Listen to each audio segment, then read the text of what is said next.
धमतरी में मानसून की दस्तक के साथ सड़कों पर नाली का गंदा पानी जमा, निगम की बुराइयां शुरू, अपने गिरेबान को नहीं देखते हम और आप।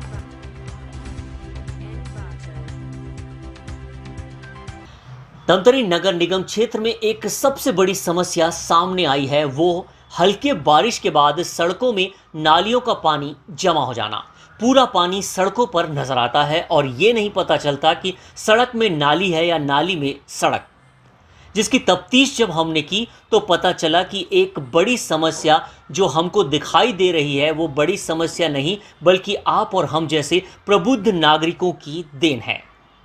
हम जाने अनजाने नाली को ही अपना कूड़ादान समझ बैठते हैं और नालियों में पॉलीथीन, डिस्पोजल, गुटखा के पाउच समेत ना जाने क्या क्या ये सोचकर डाल देते हैं कि ये गंदगी है और ये बहकर चली जाएगी, मगर नालियां इसके चलते जाम हो जाती है और आप और हम जब बारिश आती है तो परेशान हो जाते हैं क्योंकि नालियों का गंदा पानी इसके चलते सड़कों पर आ जाता है और हम आप निगम को कोसते हैं, जबकि खामियां हम में हैं।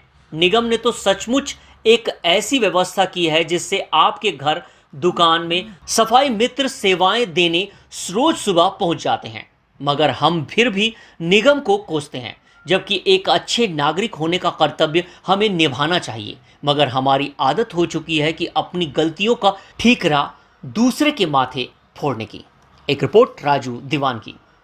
इसे हम दुर्भाग्यपूर्ण कहें कि देश के प्रधानमंत्री से लेकर के एक वार्ड पार्षद तक के आम जनता से विनती करते हैं, निवेदन करते हैं कि ये जो नाली है ये सिर्फ आपके घरों के गंदे पानी बहाने के लिए है। कृपया इसमें कचरा, प्लास्टिक इत्यादि ना डालें। इसके बाद भी जिसे हम प्रबुद्ध नागरिक कहते हैं वो लोगों को भी मैंने कचरा डालते देखा है।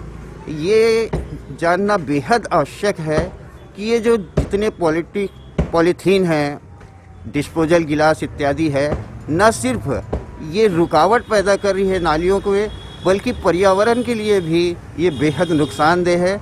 मैं आम जनता से, प्रत्येक नागरिक से ये निवेदन करता हूँ, विनती करता हूँ, कृपया अपने शहर को स्वच्छ बनाने में सहयोग प्रदान करें।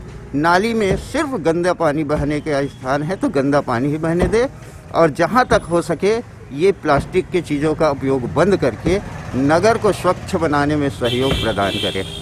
बेहद शर्मनाक और बहुत बड़ी गलती मानता हूँ इसको, क्योंकि मैंने पहले ही कहा कि ये जो रुकावटें जो पैदा होगी नालियों में, इसका भुगतना आम जनता को ही पड़ेगा और आम जनता के साथ जो इसमें कचरा इत्यादि, झिल्ली, पॉलीथीन, प्लास्टिक जो डाल रहे हैं उनको भी इसका सामना करना पड़ेगा। इसलिए भैया आप स्वयं बचो, दूसरे को बचाओ और नगर को स्वच्छ बनाने में सहयोग प्रदान करो। हम लोग पिछले 1-1.5 महीने से धमतरी नगर निगम के अंतर्गत जो भी नालियां हैं और जहां भी स्वच्छता के संबंध में हम लोग लगातार जहां भी सूचना मिल रहा है और ख़ुद हमारी टीम के द्वारा सर्वे करके नालियों की सफाई कर रहे हैं। क्योंकि पहली बारिश हुई तो बारिश के दौरान हमने खुद भ्रमण करके देखा कि कुछ ऐसी चीज़ें मिली हैं जो कि नालियों की बहाव को रोकने के कारण जलभराव की स्थिति आती है। हम नगर निगम धमतरी के द्वारा जो है लगभग 185 स्वच्छता दीदियों, लगभग 18 टिपर के द्वारा घर घर कचरा कलेक्शन करने का कार्य किया जाता है। मैं धमतरी नगर निगम के सभी प्रबुद्ध जनों से आग्रह करूंगा कि नालियों का उद्देश्य है पानी का बहाव के लिए। यदि हम उसमें कचरा डालते हैं तो निश्चित रूप से हमें उसकी सफाई करने के लिए थोड़ा सा अलग बहुत मेहनत और प्रयास करना पड़ता है।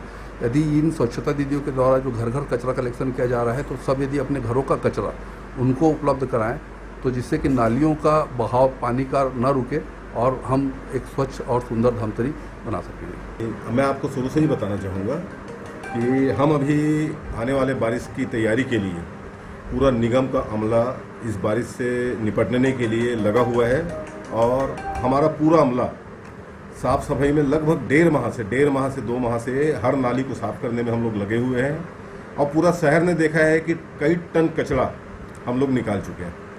तो आप जो सवाल कर रहे हैं उसी से संबंधित है।